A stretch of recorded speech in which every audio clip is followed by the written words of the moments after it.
오늘 말씀 제목은 하나님의 자애입니다.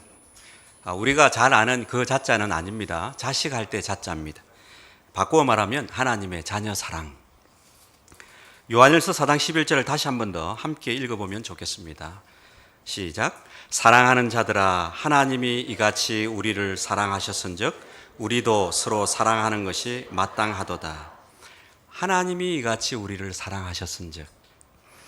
이 구절은 사랑의 근거와 사랑의 기준이 되시는 분이 누구인지를 잘 보여줍니다. 이같이 우리를 사랑해 주시는 하나님의 사랑이 사랑의 근거요 기준이라고 말씀하시는 것입니다. 그런데 놀라운 사실 한 가지는 성령으로 말미암아서 하나님의 사랑이 우리 마음에 들어오게 되었다는 것입니다. 로마서 5장 5절에 보면 소망이 우리를 부끄럽게 하지 아니함은 우리에게 주신 성령으로 말미암아 하나님의 사랑이 우리 마음에 부음바 됨이니. 성령으로 말미암아 하나님의 사랑이 우리 마음에 부음바 됨이니. 부음바, 이 단어는 헬라어로 에퀴노입니다. 에퀴노. 이 단어의 뜻은 쏟아져 나오다라는 뜻을 가지고 있습니다. 신약 성경에만 10번에 걸쳐서 나오고 있습니다. 하나님의 사랑은 우리에게 쏟아 부어진 사랑입니다. 쏟아 붓는 사랑입니다. 자기 속에서 합성되었다거나 수양되었다거나 혹은 강화되었다거나 해서 생긴 것이 아니라는 것입니다. 예수님이 흘리신 보혈의 피로 말미암아서 세상 그 어떤 것도 감당할 수 없을 만큼 우리 안에 쏟아 부어진 사랑, 이것이 하나님의 사랑입니다. 그렇다면 우리에게 쏟아 부어주시는 하나님의 그 사랑은 어떤 사랑이겠습니까? 이 시간에는 하나님께서 제게 말씀해 주신 두 가지 말씀, 은혜를 나누고 싶습니다. 하나님의 자녀 사랑은 어떤 사랑입니까? 첫 번째로 귀하게 여겨주시며 풍성히 베푸는 사랑입니다. 귀하게 여기며 풍성히 베푸는 사랑. 시편 31편 19절은 이렇게 말씀합니다. 같이 한번 읽겠습니다. 주를 두려워하는 자를 위하여 쌓아두신 은혜, 곧 주께 피하는 자를 위하여 인생 앞에 베푸신 은혜가 어찌 그리 큰지요. 하나님의 은혜는 쌓아두신 은혜이며 베푸시는 은혜입니다. 이 쌓아두신 은혜를 베풀어 주심으로 하나님의 사랑이 우리에게 나타나게 됩니다. 성경에는 이처럼 쌓아두신 은혜를 풍성하게 베풀어 주시는 구절들이 너무 많습니다. 그런데 그 중에 하나를 굳이 들자면 마태복음 20장 1절로 16절 말씀이 아닐까 싶습니다. 구절이 길기 때문에 제가 이야기식으로 말씀을 드리겠습니다. 마태복음 20장 1절로 16절 말씀은 이렇습니다. 어느 날 포도원 주인이 포도밭에서 포도를 따야 하는데 일손이 부족했습니다. 그래서 이른 아침에 장터로 나갑니다. 그 시간이 약 6시쯤. 장터에 나가서 하루 일거리를 찾던 일용직 노동자를 고용해서 일터인 포도밭으로 데리고 갑니다. 이 일꾼들은 아마도 가장 먼저 자기들을 선택해 준 주인에게 연신꾸벅이며 은혜에 감사하다는 표현을 했을 것으로 보입니다. 그리고 20장 2절에서 보면 그들은 하루 일당 한 데나리온, 지금으로 말하면 아마 한 10여만 원 되지 않을까 싶습니다. 이 금액을 받기로 하고 가게 됩니다. 일반적으로 유대인들은 저녁 해가 떨어지기 전까지 일을 했기 때문에 오후 6시 정도에 모든 일이 끝났을 것으로 보입니다. 3시간이 흐릅니다. 이제 오전 9시가 됩니다. 일손이 더 필요했던지 주인은 또 한 차례 장터로 나갑니다. 이 시간에도 일을 못 찾아서 놀고 서 있는 사람들을 부릅니다. 이후에 주인은 여전히 또 일손이 부족하다는 것을 느낍니다. 그래서 주인은 다시 낮 12시에도 오후 3시에도 장터에 나가서 일꾼들을 모아서 포도밭으로 불러들입니다. 이 늦은 시간에라도 자기들을 받아준 주인의 은혜에 아마도 감사하며 일을 했을 것입니다. 그런데 조금 지나가면 이제 약간 의아한 장면이 등장합니다. 일을 마무리할 시간이 1시간 남은 제11시 오후 5시가 됩니다. 주인은 일꾼들에게 줄 하루 일당을 준비하려고 그랬는지 그때 은행이 있었으면 장터로 나갔겠죠. 또 장터로 나갑니다. 그가 장터로 가고 있는데 그곳에서 또 여전히 놀고 서 있는 사람들을 발견하게 됩니다. 하루 종일 그러고 있었을 것입니다. 그리고 마태복음 20장 6, 7절에서 이들에게 질문을 던지고 그들의 답을 듣습니다. 너희는 어찌하여 종일토록 놀고 서 있느냐? 이르되 우리를 품꾼으로 쓰는 이가 없음이니이다. 어찌하여 종일토록 놀고 여기 서 있느냐? 좀 생각해 보면 무능해 보입니다. 자기를 일꾼으로 써주는 사람이 없다고 하루 종일 일 없이 놀고 서서 장터를 배회만 했답니다. 그러나 세상에는 보잘것없어 보이는 이들이 이 포도원 주인의 눈에는 귀하고 소중한 존재로 보였습니다. 은혜를 베풀어 줄 가치가 있는 존재로 보았습니다.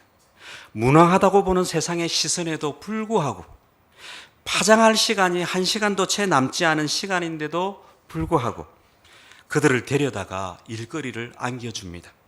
주인은 그들의 필요를 알고 채워줄 방도를 마련해 준 것입니다. 사실 세상은 계산된 잣대로 그들의 능력을 재어보고 가치를 따졌습니다. 따지고 보면 그들은 별 볼 일 없고 무능한데 지금 데리고 가봐야 주인 입장에서는 별로 덕이 될 게 없는데 포도밭 주인은 그들을 알아봐주고 가치를 인정해주고 기꺼이 도와주기를 원했습니다. 우리도 마찬가지입니다. 별 자격이 없는 어쩌면 별 볼 일 없을 수도 있는데 어쩌면 우리가 놀고 서 있던 무리들 중에 한 명일 수밖에 없는데 하나님은 그런 우리를 택해서 하나님의 귀한 자녀로 삼아주셨습니다. 우리 삶을 지금도 돌아봐 주시고 돌보시는 그분이 아버지 하나님이십니다. 드디어 날이 저물어서 오후 6시쯤에 일이 끝나고 기대하던 하루 일당을 받기 시작합니다. 마태복음 20장 9절에서 보면 맨 나중에 들어온 사람들부터 일당을 받기 시작하는데 그런데 받은 금액이 한 데나리온입니다. 10여만 원. 1시간밖에 일을 안 했는데 그 정도 받습니다. 그들보다 더 일찍 왔던 일꾼들이 흥분하기 시작했을 것입니다. 야, 우리는 더 일찍 왔으니까 더 많이 주시겠지. 기대와 기쁨의 흐뭇한 미소를 감추지 못했을 것입니다. 가장 많이 기대하며 흥분한 사람은 몇 시에 온 사람일까요? 아침 6시겠죠. 12시간 일했으니 한 120만 원 정도 받을라나? 아침 일찍 6시에 일하러 왔던 사람들일 것입니다. 가장 많이 받을 기대감에 차 있었을 것입니다. 그러나 조금 뒤에 그들의 얼굴은 일그러지기 시작합니다. 예상과 달리 받은 돈은 아침 6시에 온 사람이나 오후 5시에 온 사람이나 누구에게나 똑같은 한 데나리온이었습니다.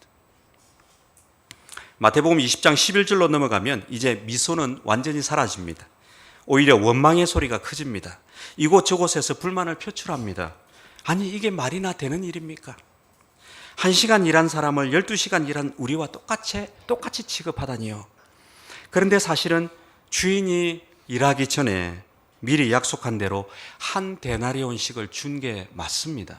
틀린 게 아니었습니다. 이미 그렇게 약속을 했기 때문에. 주인은 15절에서 단호한 어조로 이렇게 얘기합니다. 내 것을 가지고 내 뜻대로 할 것이 아니냐? 내가 선함으로 내가 악하게 보느냐? 그래도 일꾼들의 눈에는 주인이 공평하게 보이질 않습니다. 어쩌면 혹시나 듣고 계신 누군가의 마음속에서도 주인의 말이 정의의 원리나 형평성의 원리에 어긋난다는 생각을 아마 하실 수도 있습니다. 그런데 주인 되신 하나님은 에스겔서에서 이렇게 분명하게 말씀하십니다. 에스겔서 18장 25절에 그런데 너희는 이르기를 주인의 길이 공평하지 아니하다 하는도다. 이스라엘 족속아 들을지어다. 내 길이 어찌 공평하지 아니하냐? 너희 길이 공평하지 아니한 것이 아니냐? 하나님은 어떻게 말씀하십니까? 너희가 주의 길이 공평하지 않다고 하는구나. 하지만 내 길이 어찌 공평하지 아니하냐? 이 말씀은 하나님이 스스로 나는 공평하다 선언하고 계시는 말씀입니다.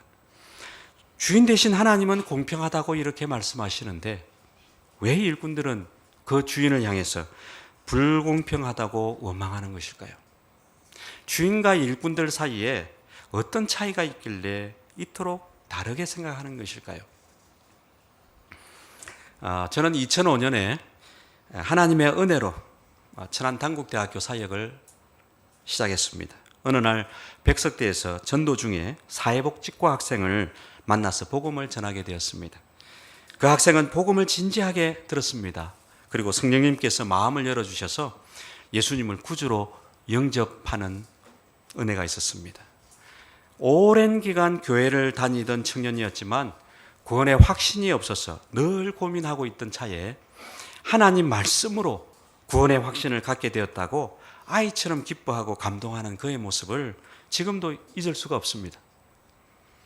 그리고 또 한 번 제가 놀랐습니다. 간사님 참 수고 많으십니다.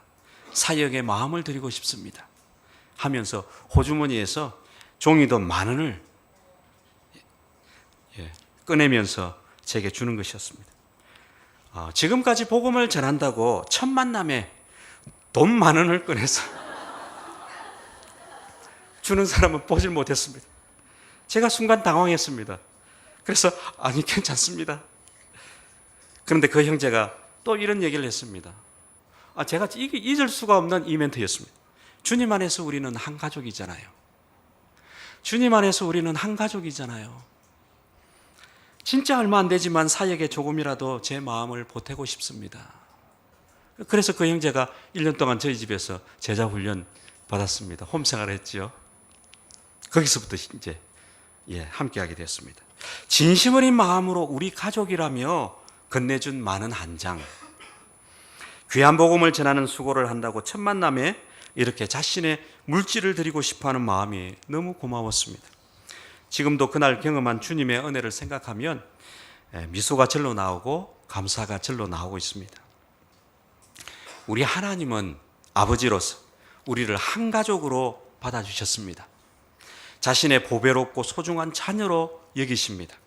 우리 한 사람 한 사람이 하나같이 사랑스럽고 귀한 존재입니다.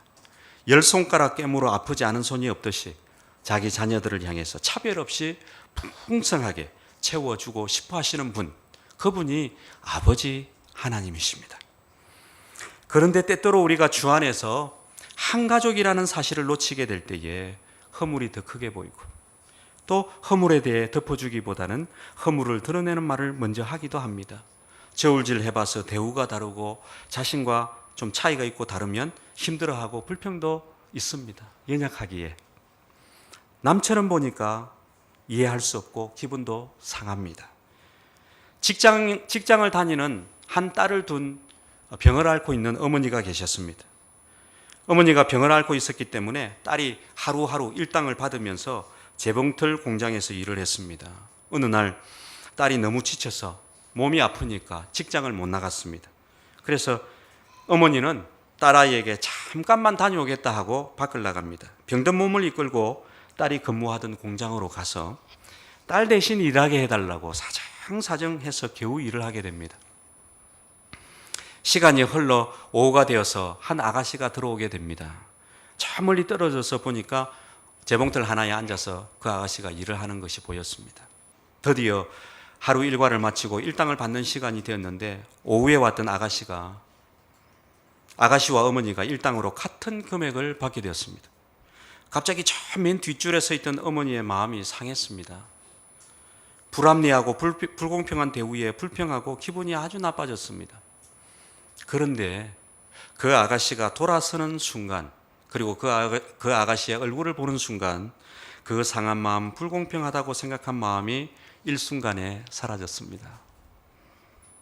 짐작이 되시겠죠? 이유가 무엇이었을까요? 그 아가씨는 다름 아닌 어머니의 딸이었기 때문에 그렇습니다.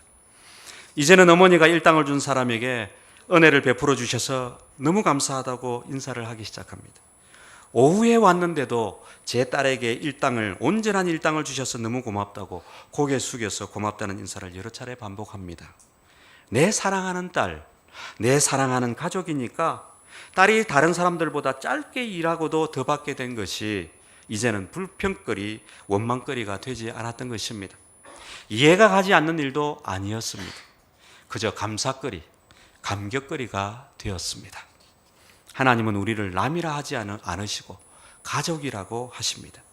스바냐 3장 17절 우리 다 같이 읽어보시면 좋겠습니다. 시작.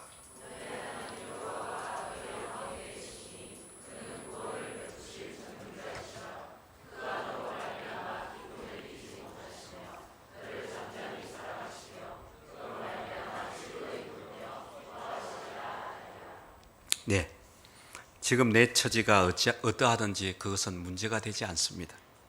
하나님의 아들이고 딸이기에 기쁨을 이기지 못하시며 잠잠히 사랑하시며 얘가 우리 아들 누구누구라고, 얘가 우리 딸 누구누구라고 소리 내어서 외치기를 부끄러워하지 않으시고 우리 이름을 똑같이 즐거이 부르시며 기뻐하시는 분, 그분이 우리 아버지 하나님이십니다. 우리 공동체를 소중하고 귀한 내 가족, 내 식구로 보면 생각이 달라지고 모든 게 달라집니다. 그럼에도 불구하고 그를 바라보게 됩니다. 그의 아픔이 나의 아픔이 됩니다.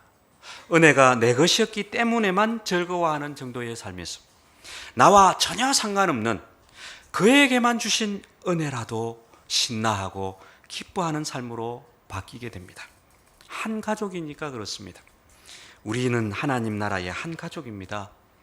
귀하게 대해 주시며 풍성한 은혜로 사랑해 주심을 감사하면서 더 큰 사랑으로 하나된 가족 공동체를 만들어가는 은혜가 넘치기를 소망해 봅니다.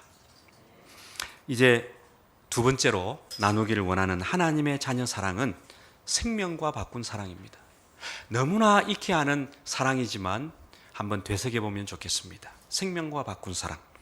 하나님께서 우리를 위해서 처음으로 생명을 걸고 실행하신 일을 찾아본다면, 생명을 걸고 실행하신 일을 찾아본다면 창세기 2장 8, 9절, 17절이 아닐까 싶습니다. 조금 세 절이나 되지만 우리 다 같이 한번 읽어보면 좋겠습니다. 시작. 여호와 하나님이 동방의 에덴에 동산을 창설하시고 그 지으신 사람을 거기 두시니라. 여호와 하나님이 그 땅에서 보기에 아름답고 먹기에 좋은 나무가 나게 하시니 동산 가운데에는 생명나무와 선악을 알게 하는 나무도 있더라. 17절. 선악을 알게 하는 나무의 열매는 먹지 말라. 내가 먹는 날에는 반드시 죽으리라 하시니라. 8절에서 하나님은 에덴 동산 창설하셨습니다. 그리고 그곳에 사람이 살도록 하셨습니다. 9절로 가면 에덴 동산 중앙에 생명나무와 선악을 알게 하는 나무를 심으시고 17절에는 이 선악을 알게 하는 나무의 열매는 먹지 말라 하십니다. 우리는 일반적으로 하나님께서 선악과를 심은 이유를 이미 알고 있습니다. 선악과 나무는 사람이 넘어가서는 안 될 창조주 하나님의 권위를 상징합니다. 또한 선악과 나무는 사람들이 무제한적인 자유를 갖고 있지 않은 피조물임을 보여주는 것입니다. 피조물인 사람이 지켜야 할 삶의 질서가 순종이라는 사실을 제시하신 것이 바로 선악과 나무입니다. 더 나아가서 하나님은 피조물인 사람들의 순종을 통해서 하나님 쪽에서만 표현하는 일방적인 사랑이 아니라 하나님과 우리가 서로 사랑하는 관계 속에서 함께 하기를 원하셨을 것입니다. 신약 성경 14장 21절은 우리가 잘 알듯이 나의 계명을 지키는 자라야 나를 사랑하는 자니 이렇게 말씀하십니다. 하나님은 순종이라는 삶의 표현을 통해서 우리의 사랑을 보고 싶어 하십니다. 내가 나를 사랑하느냐? 나는 너의 순종으로 그 사랑을 좀 보고 싶단다. 선악과 나무를 심고 그것을 따먹지 않는 순종을 통해서 피조물인 너의 사랑을 조금 보고 싶단다. 온갖 아름답고 탐스러운 실과는 사방에 널려 있단다. 그것은 다 내가 따먹을 수 있단다. 단지 선악과 나무의 과실만 손을 대지 말자꾸나. 그것은 그리 어려운 일은 아니란다 하시면서 선악과 나무를 심으셨을 것입니다. 하나님 입장에서 곰곰이 생각해 보면 만에 하나라도 사람이 불순종해서 선악과를 따먹을 경우에는 불순종의 대가로 사람들에게 죄가 들어오게 됩니다. 그리고 이 죄 때문에 언젠가는 아들 독생자 예수님을 죽여야 하는 엄청난 일이 일어날 수도 있었기 때문에 선악과 나무를 심는다는 것은 그 자체가 보통 일이 아니었던 것입니다. 그러므로 하나님은 선악과 나무를 이미 심을 때 생명을 걸고 심었다라고 해도 과언이 아니라고 봅니다. 그런데 사람은 하나님이 먹지 말라고 한 선악과 나무 열매에 손을 대고 입을 댑니다. 마귀와 같은 반역죄를 짓습니다. 하나님은 자녀에게 생명을 걸었는데 자녀된 사람은 너무나 쉽게 유혹을 받아서 선악과 나무를 따먹는 죄를 짓고 숨어버립니다. 창세기 3장 9절에는 여호와 하나님이 아담을 부르시며 그에게 이르시되 내가 어디 있느냐. 하나님은 죄를 짓고 숨어버린 아담과 하와를 먼저 찾아가셔서 부르십니다.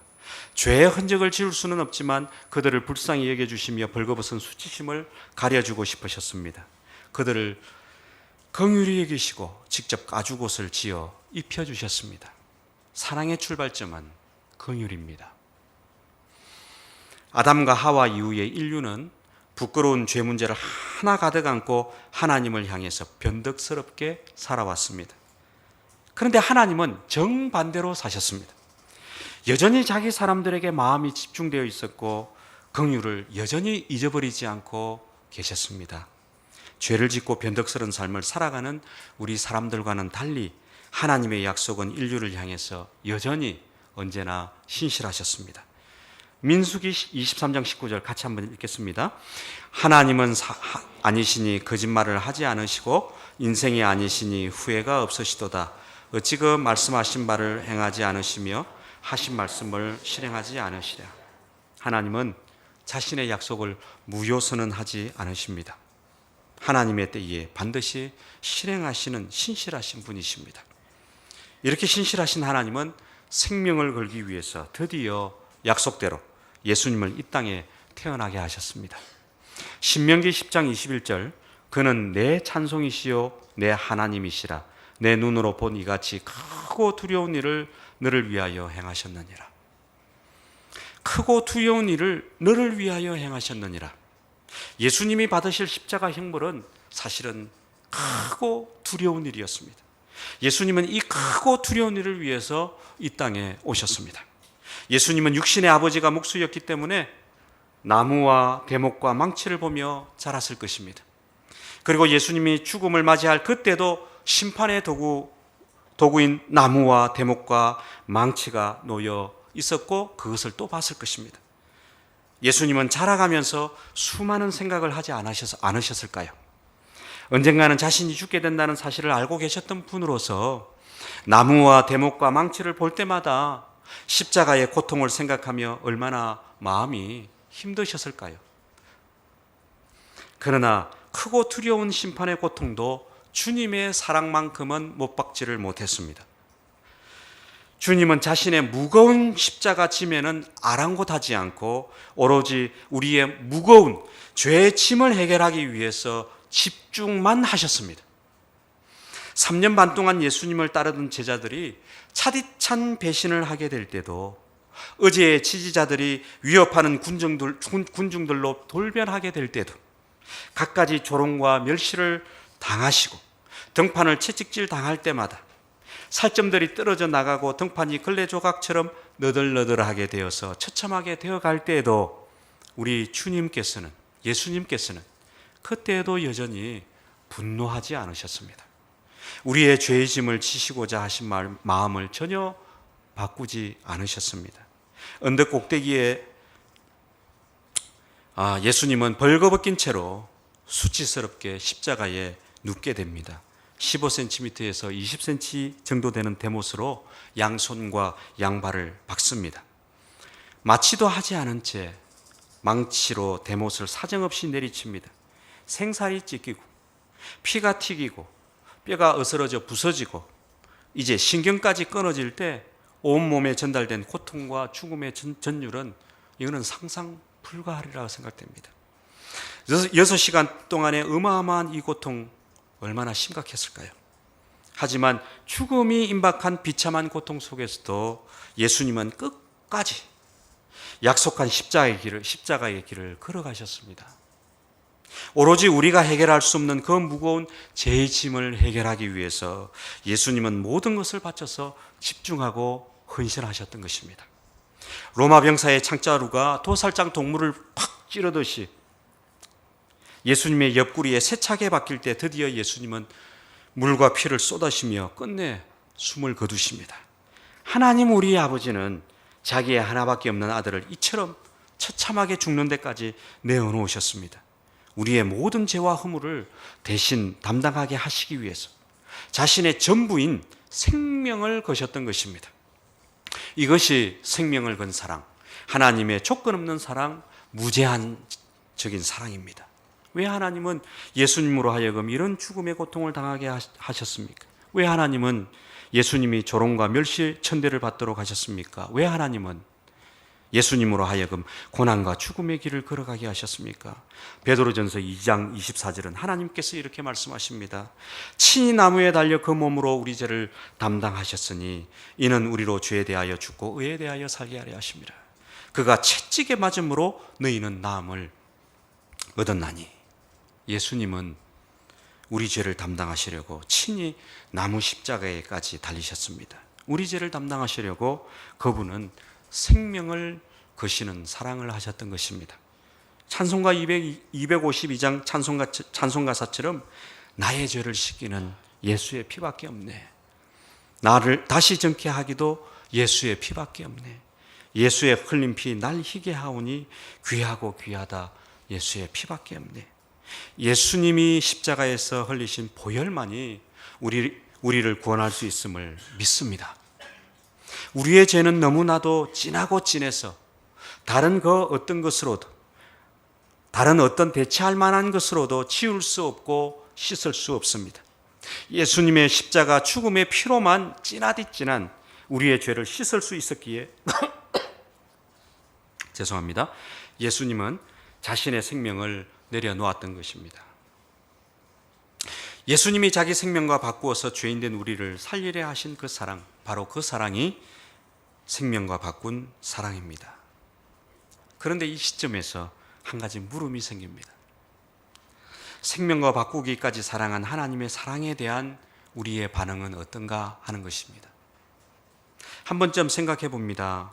이 생명을 건 십자가 사랑 이야기에 우리가 너무 익숙해 있지는 않은지, 그래서 이 십자가 사랑의 감격스러운 이야기가 더 이상 감격으로 다가오지 않는 무덤덤한 이야기가 되어버린 것은 아닌지, 늘 함께 하시기에 그것이 은혜인지도 모르고 당연시하고 쉽게 여겼던 그 이름, 하나님 아버지, 그 이름은 아닌지 한 번쯤 생각해 보게 됩니다.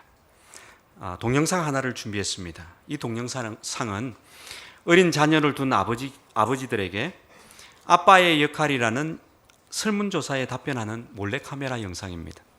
설문조사에 참여한 이들에게 페이퍼 질문은 단순했습니다. 아이가 제일 좋아하는 음식은 무엇입니까? 아이의 자는 모습을 지켜본 적이 있으신가요? 차에, 핸드폰에, 책상에, 지갑에 아이 사진이 몇 장 있습니까? 아이에게 사랑한다고 마지막으로 말한 건 언제입니까? 아주 흥분되고 흥미로운 기분으로 질문 하나하나에 꼼꼼하게 정성껏 답을 답니다. 그런데 질문이 약간 다른 페이퍼 한 장을 그 뒤에 받습니다. 아이 대신에 아버지라는 이름으로 바꿔서 페이퍼를 받게 됩니다. 드디어 이 아빠들이 난감해지기 시작합니다. 영상 한번 보시겠습니다.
청선이 아빠 김용봉, 난 신왕철 아빠 신현기. 이영근입니다. 큰아들이. 저 영우 아버지 되는 사람입니다. 조유섭 아빠, 진영이 아빠. 성함은 김성복. 생각나지요. 그 아들, 딸만 낳다가 아들 가졌는데 요번에도 딸이 어떡할까 했는데 네 엄마, 아빠, 동생한테 신경 써주고 좀 왔고. 부모로서 이렇게 뭔가를 충분하게 해줘야 되는데 그런 것도 못 해주고 그래서 참 마음이 아픕니다. 아들이라는 것은 어느 누가 바꿀 수도 없는 것이고 크게 뭐 도와주지도 못했고 했는데 너희들이 알아도 잘 커가지고. 계속 부족한 게 부모 마음 아닐까요? 죽는 순간까지. 제가 그런 마음으로 살고 있어요. 계속 부족한 거예요. 너무 엄하게 했던 게 그게 좀 미안하다. 미안해요.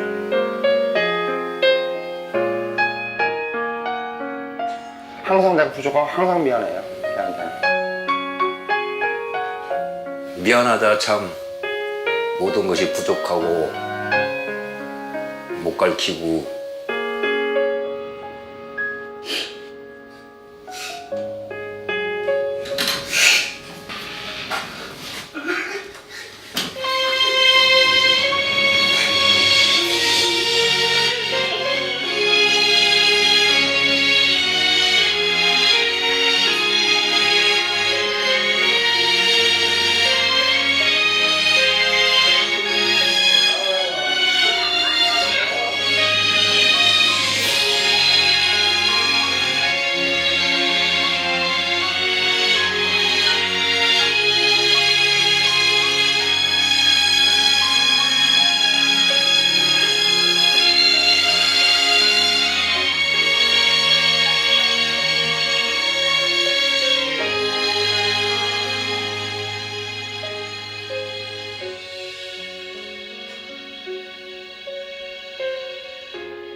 여기까지입니다.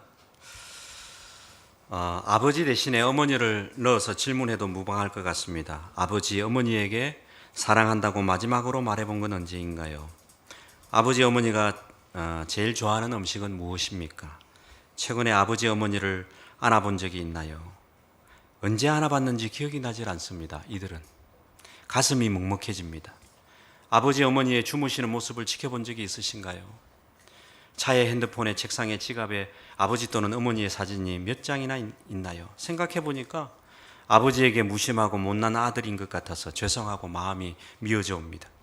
그리고 그들의 부모님 영상이 나옵니다. 부족하지만 자기 인생을 바쳐 키운 아들을 향해서 아버지들은 고백합니다. 아들이라는 것은 그 무엇과도 바꿀 수 없는 존재가 아닐까요? 아들에게 충분하게 해주지 못해서 그저 미안합니다.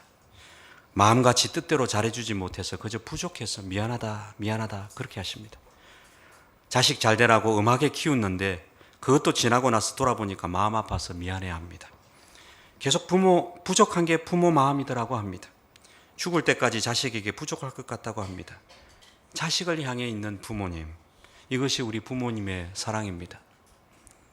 그러면 우리 아버지 하나님은 어떻습니까? 인류가 시작된 이후에 지금까지 하나님은 우리에게 눈과 마음이 오로지 해서 향해 있었습니다. 우리 육신의 아버지는 부족할 수 있고 또 실수도 할 수 있고 그래서 잘못할 수도 있습니다.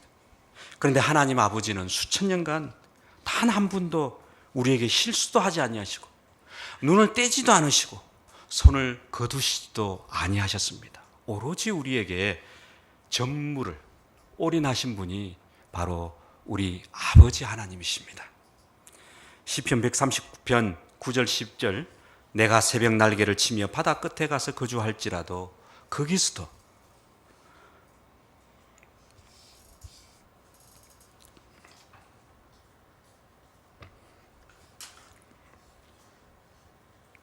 같이 읽어볼까요? 시작.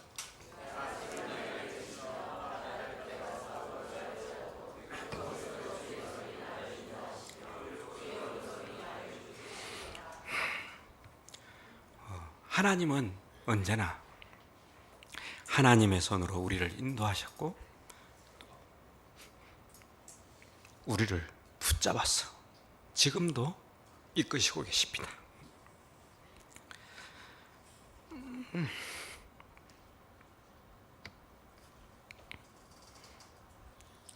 아이고 죄송해집니다. 더 나아가 우리의 구원을 위해서 기꺼이 자기 아들의 생명과 우리를 바꾸시려 하셨습니다. 이제 생명과 바꾼 사랑으로 우리를 사랑하시는 하나님은 우리에게 물으시는 질문 한 가지가 있습니다. 아버지 하나님을 향한 우리의 사랑은 어떤지. 요한복음 21장 16절 베드로에게 하신 질문을 우리에게도 던지십니다. 내가 나를 사랑하느냐? 한번 우리에게도 질문을 던져보면 좋겠습니다. 하나님 아버지를 내 가슴으로, 보이진 않지만 내 가슴으로 진심으로 안아드린 적이 언제인가? 하나님 아버지께서 제일로 기뻐하시고 제일로 좋아하시는 것이 무엇인지 생각해보며 살고 있는가? 하나님 아버지께서 하나님 아버지에게 진심으로 사랑합니다, 사랑합니다라고 자주 고백하고 생활하고 있는가? 어디에 쓰든지, 차에 쓰든지, 책상에 쓰든지, 걷고 있을 때든지, 집에 있을 때든지 하나님 아버지를 생각하며 하나님을 묵상하고, 내 아버지 하나님을 묵상하고 얼마나 생활하고 있는가? 이 시대는 사랑이 빠져나가고 있는 시대입니다. 사랑이 귀해진 시대에 우리가 살고 있습니다. 이런 시대 속에서 귀히 여기시며 값진 은혜를 베푸시는 하나님의 자녀 사랑, 그리고 생명과 바꾼 하나님 아버지의 자녀 사랑에 깊이 젖어 들어가는 은혜가 임하기를 소망합니다. 또한 모든 것을 걸고 아들까지 들이신 아버지 하나님을 진심으로 가까이서 안아드리기를 원합니다. 아버지, 당신을 사랑합니다, 사랑합니다라고 고백하는 삶이기를 원합니다. 바로 우리 자신에게 집중되어 계신 아버지 하나님이시기에 우리도 하나님 기뻐하시는 것, 좋아하시는 것을 생각하며 마음과 삶이 기꺼이 하나님을 향해 있는 은혜가 넘치기를 축복합니다. 마지막으로 우리 시작할 때 했던 인사를 다시 한번 해보면 좋겠습니다. 한 가족으로 사랑합니다.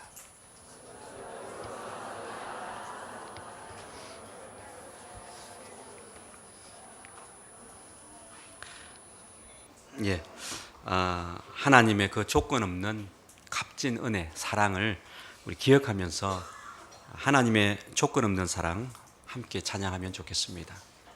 찬양 가사를 생각하며 부르시면 좋겠습니다.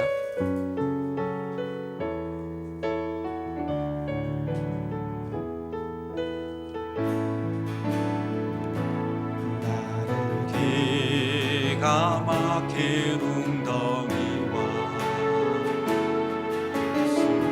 수렁에서 끌어올리시고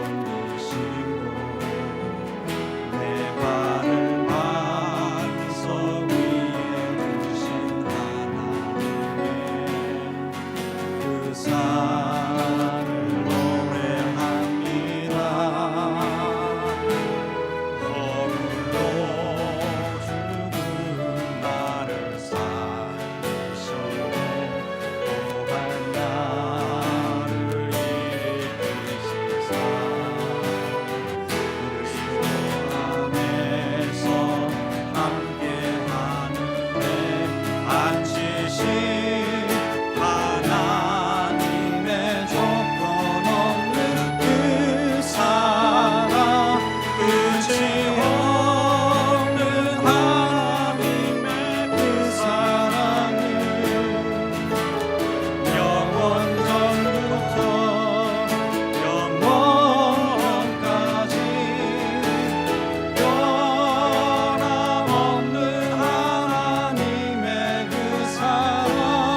끝이 없는 하나님의 사랑, 끝이 없는 하나님의 그 사랑이 영원전부터 영원까지 변함없는 하나님의 그 사랑 어떤 언어로 표현하리요.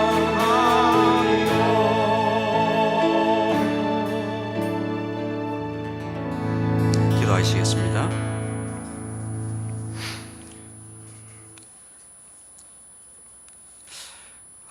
우리를 귀하게 여기시며 값진 은혜로 하나님 함께 하시는 하나님의 그 사랑, 생명과 바꾼 하나님 아버지의 그 사랑에 날마다 젖어 들어가게 하여 주시고 그 사랑을 품고 살아갈 수 있도록 도와 주시옵소서. 하나님 아버지를 향한 사랑과 한가족된 귀한 공동체를 향한 사랑과 이웃을 향해서 사랑하는 그 삶이 저희들 각자의 삶 가운데서 싹을 틔우고 꽃을 피우고 열매 맺는 은혜가 풍성하게 임할 수 있도록 축복해 주시옵소서. 하나님 아버지 귀한 마음으로 예물을 드린 손길 일일이 기억해 주시고 하늘복으로 함께 해 주시고 이 예물을 통해서 우리 하나님 영광이 나타나게 하여 주시옵소서. 지금은 우리 주 예수 그리스도의 은혜와 하나님 아버지의 사랑과 성령님의 감화 감동 충만하심이 하나님의 생명과 바꾼 자녀 사랑을 깨닫고 이 사랑을 나누며 살고자 하는 모든 분들 위해 지금부터 영원히 함께하기를 축원합니다. 아멘.